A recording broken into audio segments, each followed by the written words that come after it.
Some viewers may find the following video disturbing. Viewer discretion is advised. Welcome, everyone. Today we're going to be talking about Fatal Attraction Part 5.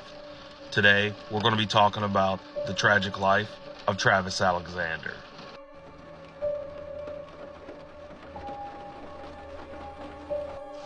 In January of 2007, Jodi would make another phone call to Chris and Sky Hughes. But this time she would be discussing problems that she was dealing with herself when it came to the relationship between her and Travis. She would tell the couple that her and Travis had been seeing each other for a while and was frustrated at the fact that Travis had not only updated his relationship status on social media platforms such as Facebook, but refused to post any of the pictures that the two would take together. Jodi would also express frustrations that the only time that Travis would ever call her is late at night when she would be getting off of work, and would tell the couple that it would make her feel like she was nothing more than a booty call. Jodi would then recall a time when Travis would take Jodi over to a friend's house where the two would be hanging out, drinking, and having a good time, and would turn around and in front of all of Travis's friends, Travis would call Jodi a skank. Jodi would then begin telling the couple that she had a very large distrust and dislike for Deanna Reed, and would tell both Chris and Sky Hughes that she did not like how close Travis and Deanna were becoming, and how they had acted around each other would be proof that they still cared about each other. Chris and Sky Hughes would tell Jodi that they did agree that Travis calling her a skank was a form of emotional abuse. But they would also tell Jodi that if she was that uncomfortable in the relationship this early on, she should go ahead and break things off with Travis. The two would then inform Jodi and remind her, as she was a new Mormon, and tell her that being a Mormon, premarital sex was a cardinal rule that you don't do, and would tell Jodi that the reason that Travis probably kept her a secret around all of his friends and family was because they were having premarital sex, and would tell her that that was also probably why within church that he was always putting it off as they were only friends. Chris and Sky Hughes would then tell Jodi that if this was a big issue as far as how Travis was being a Mormon, maybe she should break things off with Travis and date someone who wasn't a Mormon. And after the conversation, Chris and Sky Hughes would also tell each other that it was very apparent to them that Jodi had only became a Mormon to appease Travis.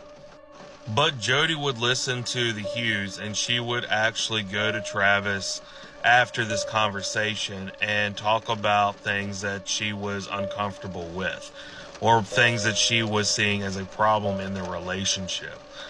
But she would twist the words around and make it seem like Chris and Sky Hughes were more or less trying to split them up. And this would create a misunderstanding between Chris and the Hughes. That is until Chris and Sky Hughes would email Travis and they would try to clear the air. During these email conversations, the Hughes would tell Travis that they had not tried to split him and Jodi up whatsoever, but was more or less trying to give her advice about problems that she had came to them with in the original place. And they would talk about the problems that Jodi had told them in the conversation. Travis would then respond and tell the Hughes about what had actually went down, and would go and tell the Hughes that he had only called Jodi late at night because she worked during the day and it was the only time to get a hold of her, and she had told him that was the best time to reach her. And he would go in further and confirm that he had in fact called Jodi a skank at his friend's house, but he did it in a jokingly manner. And when he found out that Jodi was apparently uncomfortable with the remark, he would then apologize for calling her that in the first place. Travis would then tell the Hughes that he had never asked Jodi to move in with him because of the fact that they had not known each other that long and had only been dating for a few months. But at the same time, Chris and Sky Hughes would notice that around this time, they would see more and more evidence that Travis had been giving a lot of mixed signals to Jodi Arias. And around this time, Travis would buy a book, 1,000 Places to Visit Before You Die. And they would take this book and start picking certain places each time and would scratch it off as a scratch-off list and would begin, whenever they could, taking vacations at each one of these spots. And when they went on these vacations, they would not act as just friends. They would act very much like two people that were in a committed relationship and was still having sex. But even though they were going on these vacations and having sex and acting like a couple, Travis would also tell Jodi that he did not want her to feel like he was tying her down and would tell her to go date other people. And this is exactly why not only Jodi but Chris and Sky Hughes had thought that Travis was giving her mixed signals. According to the Hughes, around this time, Jodi had started becoming more obsessive and possessive.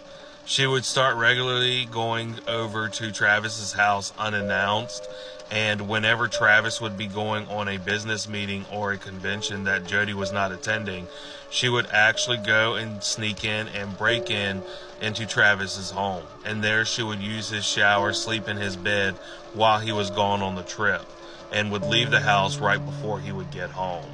Travis would eventually catch Jodi in the act when one of his security cameras would catch her trying to sneak in through the house through the doggy door that he had in the back. Jodi would then begin stalking Travis's social media platforms like Facebook and would copy his About Me parts not only on Facebook but other social media platforms, and then go on her own social media platforms and make sure that she put her About Her parts, making them identical to Travis's, so that it would seem that her and Travis would have almost everything in common. Jodi would then pick up her old hacking habits, and not only would she hack into Travis's email accounts, but she would also hack into the accounts of Sky Hughes. And after she had hacked into their email accounts, she would actually forward all of their emails to her email. And once the two had found out what Jodi had done, Sky would message Travis and tell him that this girl's gotta go, because I'm pretty afraid that one day we're gonna wake up and find you chopped up in a freezer somewhere. Even though she would say it in a joking manner, she would also hope that Travis would take it as a serious warning sign and red flag. In April of 2007, Jodi would find out that Travis was making a trip to Riverside to visit Chris and Sky Hughes for the weekend. And instead of asking Travis to come along, she would actually arrive at the Hughes' house unannounced. And there the Hughes would recall that Jodi would follow Travis around like a lovesick puppy, and would eventually recall an incident when the group of them would be sitting in a hot tub together. And Sky Hughes would later recall that Jodi didn't even act like an adult and acted more like a 7th grade teenage girl that was at a friend's house unchaperoned for the first time, and would recall that she would be crawling all over Travis, sitting on his lap, sucking on his neck, to where Travis would turn around and ask her to stop and also ask, "What are you doing?" pushing her off multiple times. The Hughes would recall and look at Travis and tell him, "Does she not notice that we're still here?" Later that night, the Hughes would call Travis in to talk to him about concerns they had about the relationship, and would tell him that they thought that Jodi was becoming too possessive or obsessed and had some serious concerns. Travis would originally laugh it off, that is, until he would hear Jodi listening in on the conversation. This would be the tipping scale for everything, and the Hughes had had enough. And they would tell Travis that from now on they did not want Jodi to come to their house anymore, because they did not feel comfortable with Jodi being around their kids.